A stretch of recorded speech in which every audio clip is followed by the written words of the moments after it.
வணக்கம். இன்றைக்கி நம்ம என்ன விஷயம் நம்ம டிஸ்கஸ் பண்ண போகிறோம் அப்படின்னா, அலுவலக பணிகளும் அதனை சார்ந்த நம்மளோட மனநிலை சம்மந்தமான ஒரு பதிவு தான் இது. என்ன அப்படின்னா, நம்மளோட அலுவலகத்தில் நமக்கு ஒரு விதமான ஒரு ஒர்க் ப்ரெஷர் இருக்கும்.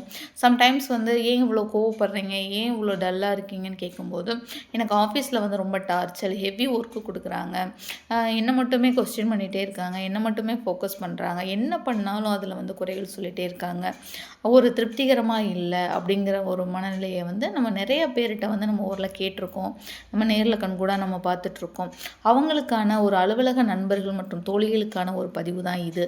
இதன் மூலம் நம்ம என்ன தகவல் நான் சொல்ல வரேன் அப்படின்னா, நம்மளோட ஹெல்த்தை தாண்டி, ஃபேமிலியை தாண்டி, நம்ம குடும்பத்துக்காண்டி நம்ம ஒரு இடத்துக்கு நம்ம ஒரு வேலைக்கு போகிறோம்.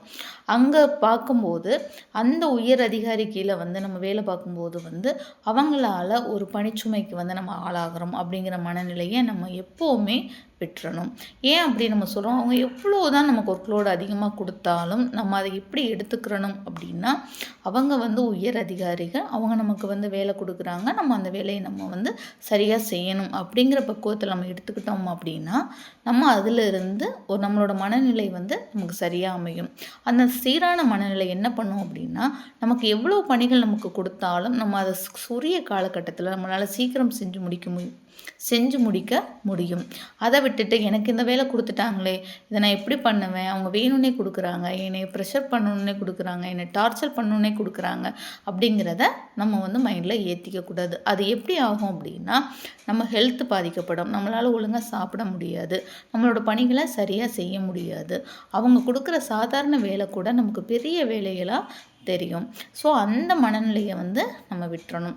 சரி, நீங்கள் கேட்கலாம், அதிகமான வேணும்னே நமக்கு கொடுக்கும்போது நம்ம என்ன பண்ணுறது, நமக்கான அந்த ஒரு இது வரத்தானே செய்யும் அப்படின்னு நம்ம கேட்கும்போது, நம்ம ஒரே ஒரு கொஸ்டின் மட்டும்தான். எனக்கு என்னோடய லைஃப்லேயும் இது நடந்த ஒரு விஷயந்தான்.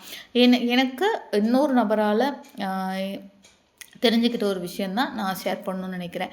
என்ன அப்படின்னா, எனக்கு ஒரு ஒர்க் டென்ஷனாக இருக்குதுன்னு நான் சொல்லும்போது அவங்க சொன்ன தகவல் தான் இது. என்ன அப்படின்னா, உன்னோட உயர் அதிகாரி உன்கிட்ட வேலை கொடுக்க மட்டும்தான் செய்வாங்க. நம்ம அப்போ உனக்கு கன்வீனியண்ட்டாக வேலை கொடுக்குறவங்க உயர் அதிகாரியாக இருக்க முடியாது. ஏன் அப்படின்னா, அவங்களுக்கு அவங்க ஒர்க்கை கம்ப்ளீட் பண்ணணும். ஸோ நீ அவங்களோட இடத்துல இருந்து பாரு. ஒர்க்கை அலாட் பண்ணுறது தான் அவங்களோட டியூட்டி, உன்னைய வேலை வாங்குறது தான் அவங்களோட டியூட்டி. அவங்க வேலையை சரியாக செய்கிறாங்கன்னு தான் அர்த்தம்.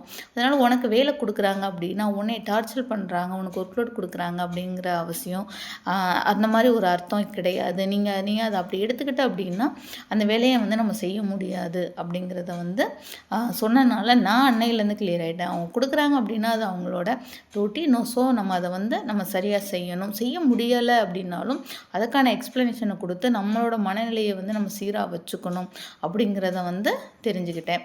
அதே மாதிரி நீங்களும் உங்களோட அலுவலகம் எதுவாக வேணாலும் இருக்கலாம்.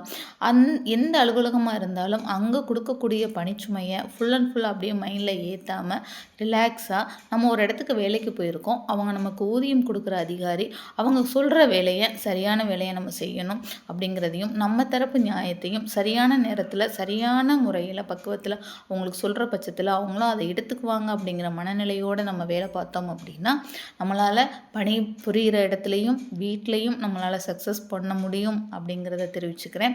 ஸோ அலுவலக நண்பர்களுக்கு இது ஜஸ்ட்டு ஒரு யூஸ்ஃபுல்லாக இருக்கும் அப்படின்னு நினைக்கிறேன். என்னோடய வீடியோஸ் பிடிச்சிருந்தது அப்படின்னா லைக் பண்ணுங்கள், சப்போர்ட் பண்ணுங்கள். தேங்க்யூ.